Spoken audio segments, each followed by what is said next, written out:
Hey guys, இன்னைக்கு நாம இந்த சஸ்பென்ஸ் த்ரில்லர் கொரியன் டிராமாவோட 4th எபிசோட் தான் பார்க்க போறோம். போன எபிசோட் கடைசியில மூத்தவன் லீ அப்புறம் லேடி பாஸோட 3 அடியாட்களை சுட்டு கொண்டுருவான். அப்புறம் இன்னொரு பக்கம் ஜட்ஜுக்கு அவனை ஃபோன் பண்ணி மிரட்டுவான்.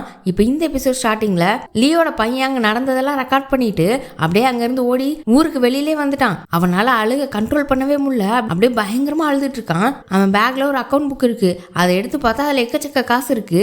ஆனா அவனுக்கு அதெல்லாம் முக்கியமா தெரியல. இப்போ அப்புறம் இன்னொரு பக்கம் ஜட்ஜு ஒருத்தன் மிரட்டினால, அவன் வேற யாரும் இல்ல, ஜட்ஜோட பையனுக்கு கார் ரிப்பேர் பண்ணி கொடுத்தவன் தான். அவன் தான் இப்ப காசு கேட்டு மிரட்டிட்டு இருக்கான் ஜட்ஜ. அன்னைக்கு ஜட்ஜோட பையன் ஆக்சிடென்ட் பண்ணிட்டு அந்த போன் எல்லாம் தூக்கி எரிஞ்சான்ல, அந்த மெக்கானிக் ஷாப்ல இருந்த இந்த மெக்கானிக்கு பின்னாடியே ஃபாலோ பண்ணிட்டு போயிருந்திருக்கான். ஜட்ஜி வீடு வரைக்குமே ஜட்ஜி பையனை ஃபாலோ பண்ணிட்டே வந்திருக்கான். அப்ப அவனுக்கு என்ன சீரியஸா நடந்திருக்குன்னு தெரியல. ஏதோ ஆக்சிடென்ட் ஆயிருக்கு, கார் டயர் பஞ்சர் ஆயிருக்கு, நம்ம ரிப்பேர் பண்ணி கொடுத்துருக்கோம், அப்படி என்னதான் ஆகுதுன்னு பாப்போன்னு ஃபாலோ பண்ணி இருந்திருக்கான். போன் எல்லாம் தூக்கி வெளியில எரிஞ்சிருக்கான் ஜட்ஜி பையன். இப்ப அப்படி வீடு வரைக்கும் ஃபாலோ பண்ணிட்டு வந்திருக்கான். அதுக்கப்புறம் டிவியில நியூஸ் பார்த்ததுக்கு அப்புறம் தான் இவனுக்கு நல்லா புரிஞ்சிருக்கு.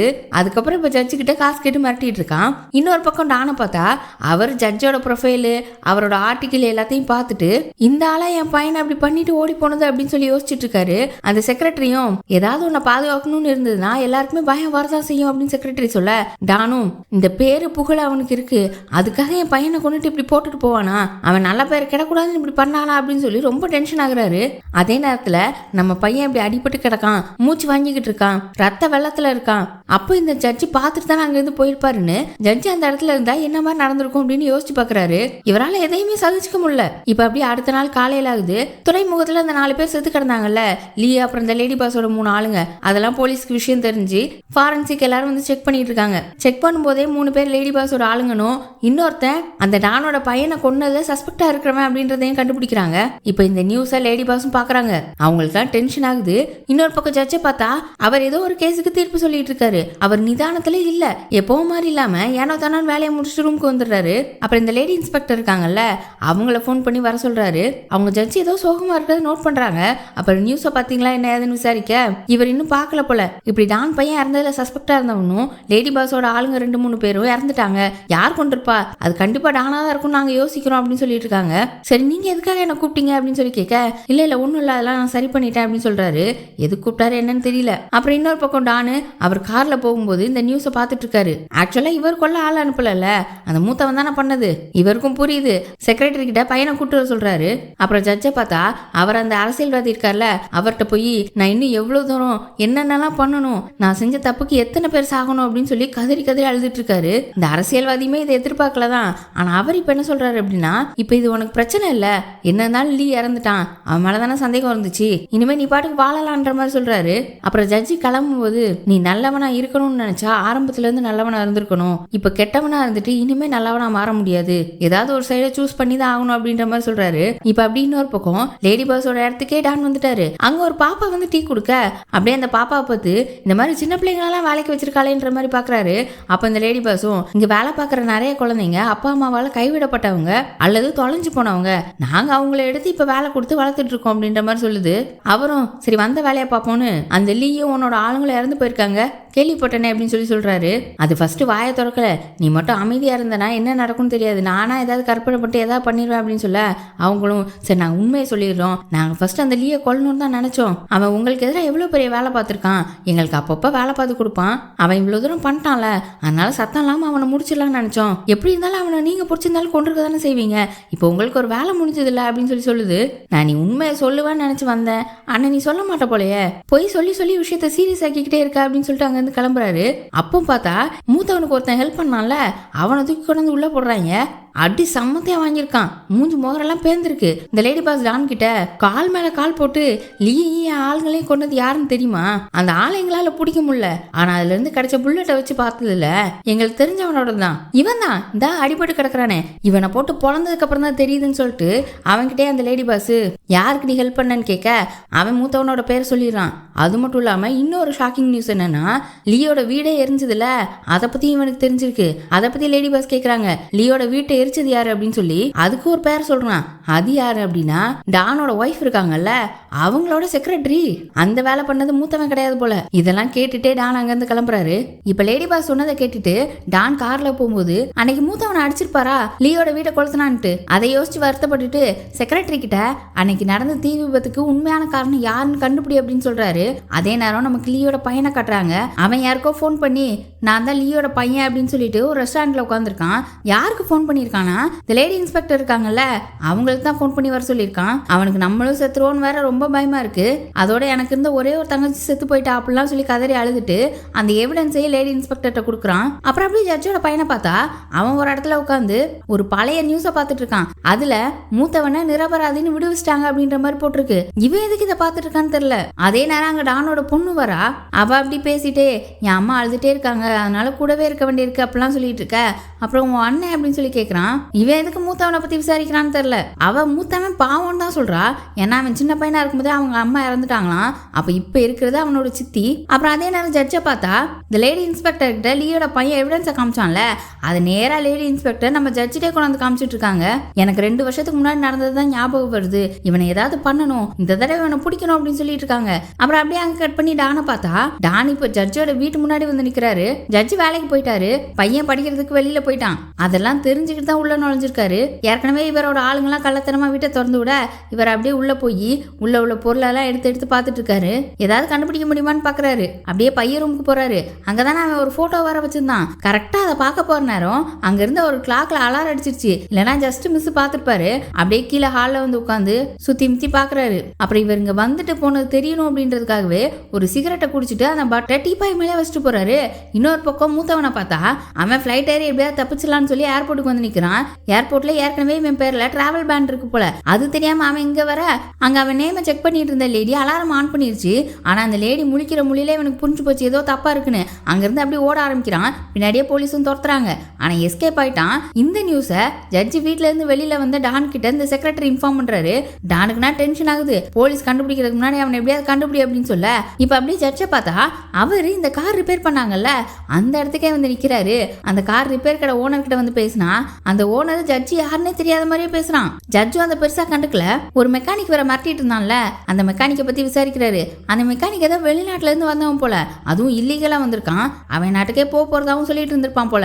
இப்ப அட்ரஸ் எதுவுமே இல்லையா, அவனை எப்படி பாக்குறது, அவன் என் கார் ரிப்பேர் பண்ணி கொடுத்தான், அவர் நன்றி சொல்லணுமே அப்படின்னு சொல்லி சாக்கு போக்கு சொல்ல இந்த ஓனரும் சரி அவன் டூல்ஸ் எல்லாம் எடுக்கணும்னு வரதா சொல்லியிருக்கான், எப்ப வேணா வருவான் அப்படின்னு சொல்லிட்டு இருக்காரு. சரின்னு அங்க இருந்து ஜட்ஜி கிளம்ப அப்படி இன்னொரு பக்கம் டானை பார்த்தா ஒய்ஃபோட செக்ரட்டரியை பிடிச்சி அடி வெளுத்துட்டு இருக்காங்க. இவரும் போயிட்டு லியோட வீட்டை கொளுத்த சொன்னது யாரு அப்படின்னு சொல்லி கேட்டா அந்த செக்ரட்டரி நானா தான் பண்ணேன், நான் உங்களுக்காக நிறைய கடமைப்பட்டிருக்கேன் அதுக்காக தான் பண்ணேன் அப்படின்னு சொல்றான். இவர் உடனே ஒரு கன் எடுத்து நெத்தியில வச்சு நான் ஒரே ஒரு தடவை தான் கேட்பேன் என் ஒய்ஃபா இது பண்ண சொன்னது அப்படின்னு சொல்லி கேட்டா இல்லவே இல்லைன்றான். திரும்பவும் ஒரு தடவை முறைச்சிட்டே கேட்கிறாரு. இவன் அப்படியே துப்பாக்கியை பார்த்து பயந்துட்டு ஒய்ஃபோட பேரை சொல்ல வரான். டபார்னு நெத்தியிலே சுட்டுட்டாரு. இவர் இதை தான் எதிர்பார்த்திருக்காரு. இவன் சின்சியரா இருப்பானா, இவன் நமக்கு எதிராகவே சாட்சி சொல்லிடுவானா அப்படின்னு எதிர்பார்த்து தான் அவன் கிட்ட இத்தனை தடவை கேட்டிருக்காரு. அவன் ஒய்ஃப் பேரை சொல்ல வந்த உடனே அப்படியே சுட்டுட்டாரு. அவங்க பாட்டுக்கு இஷ்டத்துக்கு கொலை பண்ணிட்டே போறாங்க. அதோட இப்போ ஜட்ஜி கார் ரிப்பேர் பண்ண கடைக்கு போனார்ல அந்த இன்ஃபர்மேஷன் டானுக்கு வருது. அப்படியே அங்க கட் பண்ணி லேடி இன்ஸ்பெக்டர் கூட இன்னொரு போலீஸ் ஆபீசர் இருந்தார்ல அவரை காட்டுறாங்க. அவர் இப்ப கார்ல தான் போயிட்டு இருக்காரு. அவர் மூத்தவன் ஆள் தானே, எல்லா இன்ஃபர்மேஷனுமே கொடுப்பார்ல. அவர் போன் பண்ணி மூத்தவன் கிட்ட இந்த மாதிரி கொன்னதுக்கு எவிடன்ஸ் இருக்கு, அதனால உங்களுக்கு டிராவல் பேன் போட்டிருக்காங்க, உங்க அப்பா சைடும் சரி போலீஸ் சைடும் சரி 2 பேருமே உங்களை தேடிட்டு இருக்காங்கன்னு சொல்ல இவன் இருந்துட்டு நான் எப்படியாவது இங்க இருந்து தப்பிச்சு போகணும், அதுக்கு ஏதாவது ஷிப் ஏற்பாடு பண்ணு, நான் உனக்கு பல்க் அமௌண்ட் தரேன் அப்படின்னு சொல்லி பேசுறான். அப்புறம் அப்படியே ஜட்ஜை பார்த்தா அவர் இந்த கார் ரெண்டுக்கெல்லாம் விடுவாங்கல்ல அந்த கடையில போய் நிக்கிறாரு. அதுவும் அவர் ஸ்பெசிபிக்கா என்ன கேட்கிறாருன்னா வெளியில இருந்து பார்த்தா உள்ள தெரியாம இருக்கும்ல அந்த மாதிரி காரை கேட்கிறாரு. எதுக்கு கேட்கிறாருன்னு தெரியல. அடுத்து என்ன பண்ண காத்திருக்காரோ. அப்படியே வீட்டுக்கு வந்தா இப்பதான் டீபாயில உள்ள சிகரெட் பட்டை பாக்குறாரு. பார்த்ததுமே கொஞ்சம் பதட்டப்படுறாரு. அப்படியே இன்னொரு பக்கம் இந்த மூத்தவனுக்கு ஹெல்ப் பண்ணுவார்ல ஒரு போலீஸ் ஆபீசர், அவரை 2-3 பேர் அடிச்சு ஒரு கார்ல ஏத்துறாங்க. என்னடான்னு பார்த்தா இந்த லேடி இன்ஸ்பெக்டர் பண்ண வேலை தான். இவன் தான் ஏதோ ஸ்பை வேலை பாக்குறான் அப்படின்றது தெரிஞ்சிருக்கும் போல. அந்த மூத்தவனுக்கு எதிராக உள்ள வீடியோவை காமிச்சிட்டு இவ்வளவு நாள நீ தான் இன்ஃபர்மேஷனை பாஸ் பண்ணிட்டு இருந்தேன்னு எனக்கு நல்லாவே தெரியும், உன்னை மட்டும் அந்த மூத்தவன் கூட சேர்த்து கேஸ் போட்டு விட்டேன்னு வச்சுக்கோங்க, எனக்கு தேவை இப்ப மூத்தவன் தான், அதனால உன் தப்பு வெளியில வராம மறைச்சிடுறேன்னு சொல்லி இவன்கிட்ட இன்ஃபர்மேஷனை கறக்க பாக்குறாங்க. அவனும் சொல்லிட்டான்னு தான் நினைக்கிறேன். அப்படி இன்னொரு பக்கம் மூத்தவனை பார்த்தா அவனுக்கு அங்க ஷிப் ஏற்கனவே ஏற்பாடு பண்ணியாச்சு போல. அவனும் துறைமுகத்துக்கு போய் ஒரு ஆளை மீட் பண்ணி ஒரு ஷிப்ல ஏறி அங்க இருந்து தப்பிச்சிட்டு இருக்கான். கொஞ்ச தூரம் தாண்டல அதுக்குள்ள கொரியா துறைமுக போலீஸ் புடிச்சிட்டாங்க. புடிச்சு நேரா போலீஸ் ஸ்டேஷனுக்குலாம் போல. இந்த லேடி இன்ஸ்பெக்டர் ஏதோ ஒரு ஊருக்கு ஒதுக்குப்புறமா ஒரு பில்டிங் இருக்கு, அங்க கூட்டிட்டு வந்து இவனை கட்டி போட்டு உட்கார வைக்கிறாங்க. இவன் வந்தோடனே நான் என் லாயரை பார்க்கணும் அப்படின்றான். பார்க்கலாம் 2 வருஷத்துக்கு முன்னாடி இப்படிதானே பெரிய லாயரா பார்த்து தப்பிச்சு அப்படின்ற மாதிரி பேசிட்டு இருக்க. இவனுக்கு இப்ப பார்த்தோன்னே புரிஞ்சு போச்சு நம்ம இப்ப போலீஸ் ஸ்டேஷன்ல இல்லையே அப்படின்னு. இது இல்லீகல் எனக்கு நல்லாவே தெரியும்னு சொன்னா லேடி இன்ஸ்பெக்டர் இருந்துட்டு அதனால என்ன வேலையை விட்டு தூக்குவாங்க அவ்வளவுதானே அப்படின்னு சொல்லிட்டு அவன் சுட்டதுக்கான வீடியோ எவிடன்ஸ் இருந்துச்சுல அதை அவன்கிட்ட காட்டுறாங்க. அவன் அதெல்லாம் பார்த்துட்டு கூலா இது நான் இல்லையே, அதுல ஃபுல்லா ஃபேஸ் தெரியக்கூட இல்லை அப்படின்னு சொல்லி அசால்ட்டா சொல்றான். இப்போ அடுத்த நாள் ஜட்ஜை காட்டுறாங்க. அவர் ஒரு கார் ரெண்டுக்கு வாங்கினார்ல, அது எதுக்கு தெரியுமா? அந்த கார் ரிப்பேர் கடை ஓனர் சொன்னார்ல அந்த மெக்கானிக் எப்போ வேணாலும் வரலான்னு, அவன் எப்போ வரான்னு பாக்குறதுக்காக தான் அப்படி கடை முன்னாடி வெயிட் பண்ணிட்டு இருக்காரு. அதே நேரம் லேடி இன்ஸ்பெக்டரும் ஃபோன் பண்ணி அந்த மூத்தவனை அரெஸ்ட் பண்ணாங்கல்ல அந்த விஷயத்தையும் சொல்றாங்க. அதோட லீ பையனை பத்தியும் விசாரிக்க அது ஒன்றும் பிரச்சனை இல்லை, அவனை நான் ஒரு இடத்துல பத்திரமா சேஃபா வச்சிருக்கேன்னு சொல்றாங்க. இப்போ அப்படியே ஜட்ஜி வேவு பார்த்ததுக்கு பலனா அந்த மெக்கானிக்கும் அங்க வரான். வந்துட்டு அவனுக்கு தேவையான திங்ஸ் எல்லாம் எடுத்துட்டு ரிட்டர்ன் ஆக ஜட்ஜும் பின்னாடியே கார்ல போயிட்டு இருக்காரு. ஒரு கட்டத்துல இவனுக்கு டவுட் வருது, ஒருவேளை நமக்கு பின்னால வர காரு நம்மள தான் ஃபாலோ பண்ணுதவனு. ஒரு பிரிட்ஜுக்கு மேல ஏறி போகும்போது அப்படியே ஒரு ஓரத்துல ஓரம் கட்டிட்டான். ஜட்ஜி அவர் மேல சந்தேகம் வரக்கூடாதுன்னு சொல்லி அவர் அப்படி நிக்காம அப்படி முன்னாடி போயிட்டு இருக்காரு. பார்த்தா இவரை ஃபாலோ பண்ணி இன்னொரு கார் வந்துகிட்டு இருக்கு. இவர் அப்படி லெஃப்ட்ல திரும்ப அவன் அப்படி சிரிச்சுக்கிட்டே ரைட்ல திரும்பி வந்துட்டு இருக்கான். இவனும் ஊருக்கு ஒதுக்குப்புறமா ஒரு பில்டிங் இருக்கு அங்கதான் வந்து நிக்கிறான். இது ஏதோ இரும்பு கடை மாதிரி தெரியுது. அதுக்குள்ள அவனோலைய ஜட்ஜி எங்கேயோ போயிட்டாருன்னு பார்த்தா அவர் திரும்பவும் ஃபாலோ பண்ணி இங்க தான் வந்திருப்பாரு போல. அப்படியே இவரும் அந்த பில்டிங் குள்ள போறாரு. நைஸா மெதுவா பாத்துக்கிட்டே போக டக்குன்னு அந்த மெக்கானிக் பையன் கையில ஒரு கம்பி எடுத்துட்டு நான் இருக்க இடம் உங்களுக்கு எப்படி தெரியும், நீங்க எதுக்கு இங்க வந்தீங்க, என்னதுக்கு ஃபாலோ பண்ணீங்க அப்படின்லாம் சொல்லி கேட்க இவர் ஒண்ணு உனக்கு காசு தானே வேணும் நம்ம பேசலாம் அப்படின்ற மாதிரி சொல்லிட்டு இருக்க. இவனுக்கு இவர் இவ்வளவு தூரம் வந்ததே கோவம், டானுகிட்ட போய் எல்லா விஷயத்தையும் சொல்லிடுவேன்ற மாதிரி சொல்லிட்டு இருக்கான். ஆனா இவரும் திரும்ப உனக்கு எவ்வளவு வேணும்னு கேட்டுட்டு இருக்க. அவன் 5 கோடி கேட்கறான். அவ்வளவு காசு இருந்தா நான் என் ஊர்ல போய் ராஜா மாதிரி வாழ்வேன் அப்படின்னு சொல்ல ஜட்ஜும் என்கிட்ட இப்போதைக்கு அவ்வளவு இல்லைன்னு சொல்லி பாக்குறாரு. ஆனா அவன் கேட்கற மாதிரி இல்ல, ஜட்ஜை போட்டு அடிக்க ஆரம்பிச்சிட்டான். அப்போன்னு பார்த்து இந்த டானோட செக்ரட்டரி உள்ள வரான். ஏற்கனவே ஜட்ஜி ஒரு கார் ஃபாலோ பண்ணுச்சுல இந்த செக்ரட்டரி தான் போல. வந்து அந்த மெக்கானிக் பையில போட்டு அடி வெளுத்துட்டான். இந்த செக்ரட்டரி பயங்கரமா சண்டை போடுவான் போல. அந்த மெக்கானிக் அடிச்சு ஒரு ஓரமா போட இங்க ஜட்ஜி அப்படி மறந்து போய் கீழே உட்கார்ந்துருக்காரு. அப்ப அங்க டான் வராரு. ஜட்ஜிக்கெல்லாம் அப்படி பயத்துல கொலை நடுங்குது. நேரா வந்து என் பையன் என்கிட்ட ஆசையா பைக் கேட்டான், அந்த பைக் இருந்தா நான் எங்க வேணாலும் போவேன், நான் ஆசைப்பட்ட இடத்துக்குலாம் போவேன்னு அவ்வளவு ஆர்வமா சொன்னான். அவனை போய் நீ கொண்டுட்டேன்னு சொல்ல அது ஒரு ஆக்சிடென்ட், எனக்கு வேற வழி தெரியலன்னு ஜட்ஜும் அப்படி கெஞ்சுற மாதிரி பேசுறாரு. அப்படி முட்டி போட்டு தான் நிக்கிறாரு. அப்போ டான் செக்ரட்டரிட்ட கண்ணை வாங்கி ஒரு ஜட்ஜா இருந்துட்டு இந்த மாதிரி தான் பண்ணுவியான்னு கேட்க எனக்கு வேற வழி தெரியல, உங்க பையன் இறந்துட்டான்னு தெரிஞ்சிச்சு, அப்புறம் உயிர் வாழ்றதுக்கு எனக்கு என்ன வழி இருக்கு அப்படின்னு சொல்லி கேட்க அதெல்லாம் டான் காதுல வாங்கல. அப்படின்னு நெத்திக்கு நேரம் துப்பாக்கிய வைக்க அப்போன்னு பார்த்து இந்த ஜட்ஜி தன்னை காப்பாத்திக்கிறதுக்காக இந்த லேடி இன்ஸ்பெக்டர் மூத்தவனை பிடிச்சாங்கல்ல அந்த விஷயத்த சொல்லிடுறாரு. அது மட்டும் இல்லாம வீடியோ எவிடன்ஸ் இருக்குன்றதும் நான் நினைச்சா காப்பாற்ற முடியுன்ற மாதிரியும் சொல்றாரு. டானும் செக்ரட்டரி கிட்ட இது உண்மையான விசாரி அப்படின்ற மாதிரி சிக்னல் கொடுக்க செக்ரட்டரியும் கன்ஃபார்ம் பண்றாரு. ஜட்ஜும் நிறுத்தல, நடிக்கிட்டே கூட நீங்க இப்ப என்ன கொன்னுட்டீங்க அப்படின்னா உங்க பையனை காப்பாத்துறதுக்கு வேற வழியே இல்லை அப்படின்னு சொல்ல இந்த டானுக்குலாம் ஆங்காரம் தாங்கல. அப்படியே கோவம் தலைக்கேறுது. அப்படியே டப்புன்னு ட்ரிகர் அழுத்துறாரு. ஆனா என்ன கரெக்டா புல்லட்ஸ் எல்லாம் ஜட்ஜை சுத்தி தான் விழுது. என்ன இருந்தாலும் நம்ம பையனை கொன்னவன் கோவம் இருந்தாலும் இன்னொரு பையனை காப்பாற்றணும்னு முடிவு பண்ணிட்டாரு போல. அப்பதான் சைட்ல கிடக்குற இந்த மெக்கானிக்க பாக்குறாரு. நீ இப்ப சொன்னதை பண்ணுவேன்னு எனக்கு ப்ரூவ் பண்ணு அப்படின்னு சொல்லிட்டு டான் அவர் கையில இருந்த துப்பாக்கியை ஜட்ஜு கிட்ட கொடுக்க இந்த செக்ரட்டரி அவன் கிட்ட இருந்த துப்பாக்கி எடுத்து ஜட்ஜுக்கு நேரம் நீட்டி போனையும் கையில எடுத்துக்கிறான்.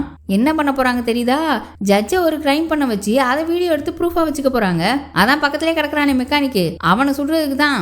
இவரும் அப்படியே திரும்பி அவனை பார்க்க அவன் பாவம் போல, சரி நீங்க ஒரு ஜட்ஜு இந்த மாதிரிலாம் பண்ணக்கூடாது அப்படின்னு சொல்றான். ஜட்ஜாலே அதை பண்ண முடியாதுல்ல. அவரும் அப்படியே யோசிச்சுட்டே இருக்காரு. ஆனா அவன் இருந்துட்டு சரி எனக்கு என்ன ஆனாலும் கடைசி வரைக்கும் நான் உங்க பையன் அப்படின்னு சொல்லி பையனோட பேரை சொல்ல வர பையனை எங்க மாட்டிக்கிட்டி விட்டுருவான்னு பட்டுன்னு ஜட்ஜு அவனை சுட்டுட்டாரு. அப்படியே எபிசோட் முடியுது. ஒரு ஆக்சிடென்ட்டுக்காக தன்னோட பையனை காப்பாத்துறதுக்காக இந்த ஜட்ஜால இன்னும் எத்தனை உயிர் போதோ தெரியல. பாப்போம், அதெல்லாம் அடுத்தடுத்த எபிசோட்ல பார்ப்போம். அதுக்கு சேனலை சப்ஸ்கிரைப் பண்ணி பெல் ஐகானை பிரஸ் பண்ணி வச்சுக்கோங்க. வீடியோ பிடிச்சிருந்தா லைக் பண்ணுங்க, ஷேர் பண்ணுங்க. Bye by.